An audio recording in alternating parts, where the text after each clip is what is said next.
सरकार चला रही है उसको हटाने का काम करें।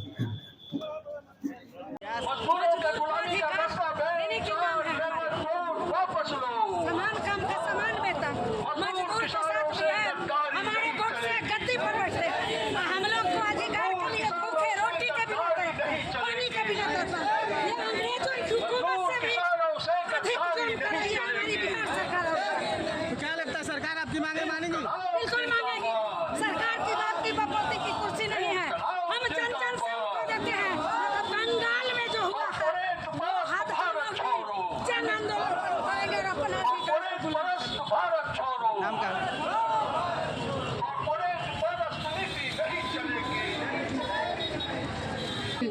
जहाँ एक तरफ हमारे देश के जो पति लोग हैं, अंबानी, अडानी, टाटा, टैक्स माफ कर दिए जा रहे हैं, ठीक है, उनपे हर तरह की प्रॉफिट दी जा रही है। और हमारे देश के जो किसान और मजदूर भाई लोग हैं, आज इतनी जर्जर स्थिति हो गई है कि वो मतलब कर्ज नहीं चुका पाने के कारण आत्महत्या कर रहे हैं। इसलिए हम मांग करते हैं इस देश के मतलब किसान आंदोलन के प्रभाव से भारतीय जनता पार्टी और ये देश टिका हुआ है, ठीक है। हमें इस देश के दो स्तंभ के रूप में इन्हें हर एक जरूरत की चीजें मिले ताकि ये इनका जीवन इनकी जो जरूरत की चीजें वो पूर्ति हो सके। और हम सभी किसान भाई लोग इसको हम माफ करेंगे। आपने वादा किया था बिजली कानून कि जब तक कि हम किसान भाइयों मजदूर भाइयों की मांग पूरी नहीं हो जाती है उसका तब तक हम पूरे देश भर में उन्माद विरोधी जो समाजवादी क्रांति है उसके लिए लड़ाई लड़ते किसानों की अभी जो बिहार सरकार करेंगे। इस बात पर राजी नहीं होगी तो आगे क्या कार्रवाई होगी? अभी तक पूरा नहीं आगे हुआ। क्या तैयारी है? जो बिहार सरकार अभी नहीं मानेगा बात तो आगे क्या कार्रवाई होगी? हम लोग इन जिलों में बिहार के हर जगह आंदोलन हो रहा है। कहीं कहीं पे बैंड प्लेटफॉर्म हो रहा है, कहीं कहीं लोग आंदोलन कर रहे हैं। और आज पूरे यहाँ के आसपास के लोगों को लेकर के आप सबों को बहुत बहुत बधाई देते हैं और हम आपसे यही कहेंगे ये लड़ाई रेत बरेत की लड़ाई है। बिहार के अंदर आप देख रहे हैं किस तरीके से जमीन अधिग्रहण हो रहा है। हमारे भाई लोग आए हैं कह रहे हैं मंगल पांडे जी कि बिहार को समृद्ध बनाना है तो कृषि को समृद्ध बनाना होगा और यहाँ किसान सब आंदोलन कर रहे हैं। देखिए, हमारे नेताओं का बोलना कुछ होता है, करना कुछ होता है। कथनी और करनी में आसमान जमीन का फर्क है। और हाल तो मोदी जी के आने से ऐसा हो गया है कि वो जो बोलते हैं कि भाई अच्छे दिन आने वाले हैं, तो समझ जाइए कि 90% लोगों के लिए बुरे दिन आने वाले हैं और 10% लोगों के लिए अच्छे दिन आने वाले हैं। उनका हर बोला हुआ काम बहुसंख्यक जनता के लिए नुकसानकारक होता है। तो उसी तरह से ये नेता लोग का बोली है। बिहार के अंदर में आप देख रहे होंगे कि क्या किसानों का हाल है। आप देख रहे हैं किस तरह से बारिश नहीं हो रही है, सुखाड़ की स्थिति है। किसानों को खाद नहीं मिल रहा है, बीज नहीं मिला समय पर और पानी नहीं हो रहा है, तो खेती कहाँ से होगी? सरकार की क्या चिंता है? क्या वो कर रहे हैं? बिहार के अंदर में क्या किसानों का बिजली बिल माफ हुआ? कहीं कहीं घोषणा किए कि हम डीजल अनुदान देंगे, तो यहाँ डीजल से कितनी मशीनें चल रही हैं किसानों की, सरकार को है मालूम? तो सरकार को किसानों की जो वास्तविक स्थिति है वही नहीं मालूम है। तो वो उनके लिए अच्छे दिन कैसे लाएंगे, उनके लिए बेहतर बिहार कैसे बनाएंगे? ये सब बड़ी दूर की बातें हैं। और इनका चरित्र जो है वो कॉरपोरेट पक्षी है। लगातार जो नियम कानून बनाया जा रहा है वो कॉरपोरेटों के पक्ष में बनाया जा रहा है। उसी के खिलाफ में हमारा आज का ये आंदोलन है। पूरे देश के अंदर भी ये किसान मजदूरों ने आंदोलन किया है। इन्होंने वादा किया था कि हम MSP कानून लागू करेंगे, बनाएंगे हम। जब 3 कृषि कानूनों को वापस लिया गया तो कहाँ है वो MSP का कानून? क्यों नहीं लागू हुआ ये आज तक? हम यह पूछने के लिए उतरे हैं। हम यह पूछने के लिए उतरे हैं कि इन्होंने कहा था कि हम किसानों के कर्ज को माफ़ करेंगे, क्यों नहीं माफ़ किया अभी तक? कब वो माफ़ करेंगे? ऐसे तमाम सवालों को लेकर के मजदूरों के लिए 42 कानून थे देश के अंदर में, उसको खत्म करके 4 कोड में बदल दिया गया। तो वो मजदूरों का हित कहाँ है? मजदूरों का ये देश कहाँ है? तो ऐसे तमाम सवालों को लेकर के हम उतरे हैं और उनको चुनौती देने के लिए उतरे हैं कि संभल जाओ, सुधर जाओ।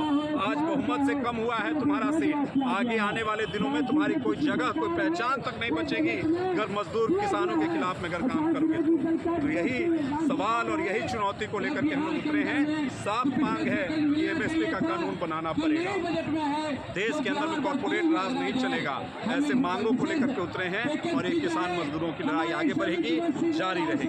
विश्वजीत कुमार, जिला सचिव CPI पटना।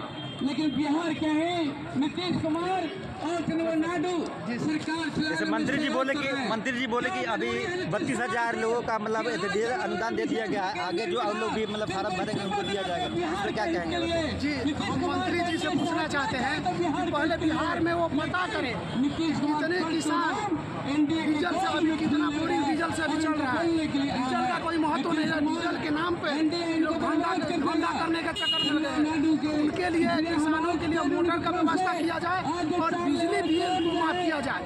बिहार ही ऐसा राज्य है जहाँ पे सबसे ज़्यादा यूनिट के दर पर किसानों या आम जनता से भी लूटने का काम किया जा रहा है बिजली के नाम पर।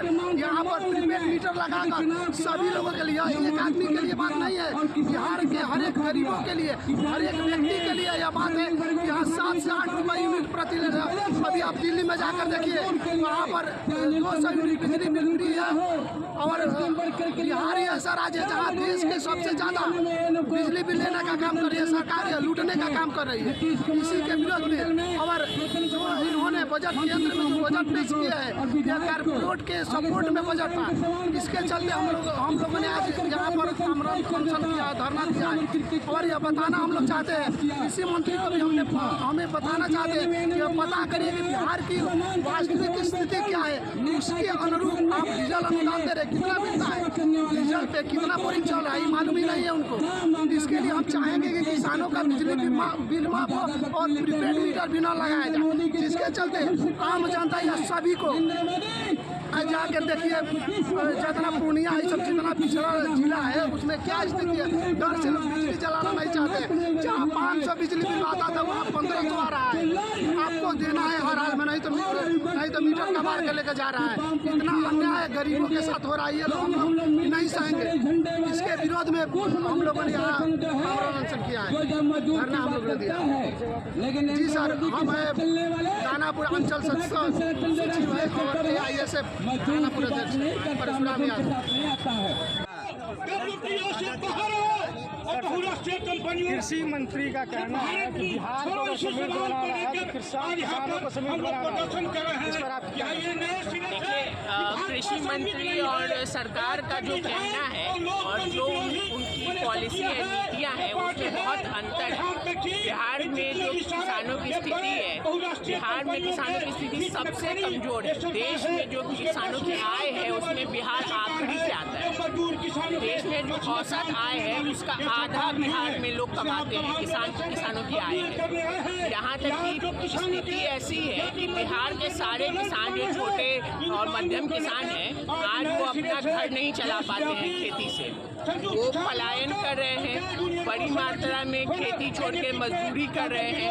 यह परिस्थिति देश में बिहार में किसानों की है।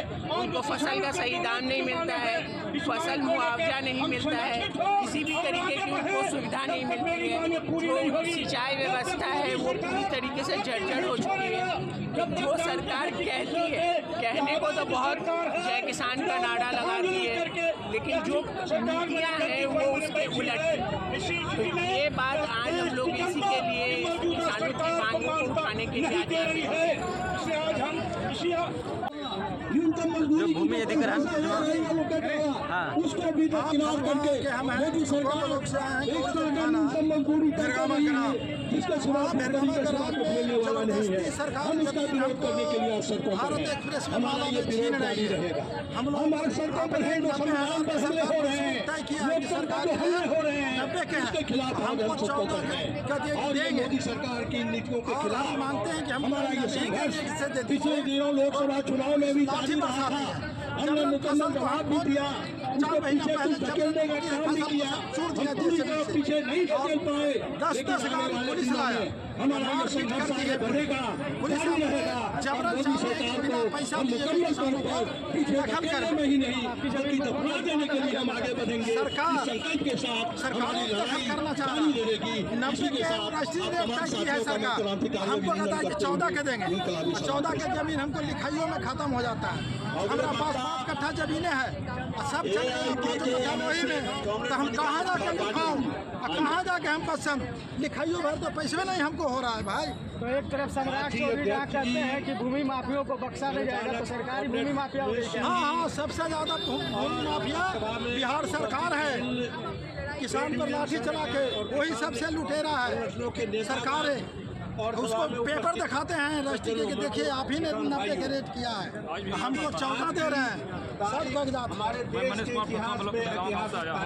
ये भारत सरकार का जो ड्रीम प्रोजेक्ट है भारतमाला, जो कि आपका औरंगाबाद जीटी रोड से आमद से आपका दरभंगा तक ये रोड बन रही है, इसमें बिना उचित मुआवजा दिए हुए सरकार काम लगाई हुई है। हम लोगों ने मुआवजा का मांग किया तो उन्होंने क्या किया कि कम से कम 10 से 12 गाड़ी फोर्स 3 से 4 एम्बुलेंस भेज दिया कि भाई जितना भी किसान को पीटो और सबको एम्बुलेंस में डालते जाओ। हाँ, जबरन भूमि अधिग्रहण करना मेन मकसद यही है। सरकार के द्वारा ही बनाए गए कानून का पालन नहीं किया जा रहा है। सरकार के द्वारा जो बना हुआ लैंड रेगुलेशन एक्ट 2013 है, उसमें क्लियर में कहा गया है कि उस एरिया का जो जमीन का जो सबसे मैक्सिमम रेट होगा उसका चौगुना दिया जाएगा। लेकिन यहाँ क्या है कि सरकार देखते हैं कि सबसे मिनिमम रेट है उसको देना है, जबकि किसी तरह का कोई न्याय नहीं है। उसके बाद सुप्रीम कोर्ट का ऑर्डर है, सुप्रीम कोर्ट का 2004 का ऑर्डर है, जिसमें वो कहा गया है कि कुछ प्रोजेक्ट में जो सबसे मैक्सिमम रेट होगा, 1 प्रोजेक्ट 1 रेट, मैंने एक प्रोजेक्ट में अलग अलग रेट नहीं दिया जा सकता। यानी जो सबसे मैक्सिमम रेट होगा वो सारे लोग को मिलेगा, लेकिन उसके बाद भी कहीं कुछ नहीं है। इसका उचित न्याय के लिए हमने हाईकोर्ट का दरवाजा खटखटाया, 2021 में ही खटखटाया। उसके बाद 1.5 साल के बाद केस खुलता है तो बोला गया कि भाई आप लोग को तो आर्बिट्रेशन में जाना होगा। हमने आर्बिट्रेशन में कुमार रवि सर के पास गया, जो कमिश्नर हमारे हैं, उन्होंने 4-5 फेरे लगाने के बाद 1.5 साल के बाद उन्होंने डिसीजन दिया कि भाई हमारा तो बिहार रिश्ता है, NHI वाला दिया कि बिहार सरकार के साथ हमारा एग्रीमेंट हुआ है कि जमीन के उपयोगिता के आधार पर उसका हम मुआवजा दें। लेकिन ऐसा नहीं है। अगर ऐसा भी कहा जा रहा है तो उसी प्रोजेक्ट का एक भाग आपका पड़ता है इधर सोनामा पुनाडी पड़ता है, जो कि आपका कच्ची दरगाह के पास में आपका रोड पर चढ़ रही है। वहाँ पर देख रहे हैं कि वहाँ भी कृषि हो रहा है, लेकिन उसको प्रोसेसिंग में दिया जा रहा है। कहने का मतलब नियम कानून का कोई मतलब नहीं है। बस अगले को पता है कि किसान तो है दबा हुआ है, निमरा है, जैसे भी होगा प्रशासन के बल पर उसको हम दबा लेंगे। लेकिन अपने ही नियम को तोड़ रही है। उसके बाद हम लोग किसी भी स्थिति में अपना जमीन नहीं छोड़ेंगे। काम होगा, काम को रोकेंगे, यही होगा, प्रशासन आएगा, जेल जाना पड़ेगा, मरेंगे, अपना कुर्बानी देने के लिए हम तैयार हैं। लेकिन किसी भी स्थिति में बिना उचित मुआवजा के हम काम नहीं होने देंगे। इसके लिए हमने नीतीश कुमार को भी हैंड टू हैंड लेटर दिया है, उसके बाद भी कहीं कोई एक्शन नहीं है। सोचा जाए कि भाई एक किसान आदमी न्याय के लिए कहाँ जाएगा, कुछ ऑप्शन नहीं बचा है। इलाज को मर रहे हैं, उनके बच्चे शिक्षा के लिए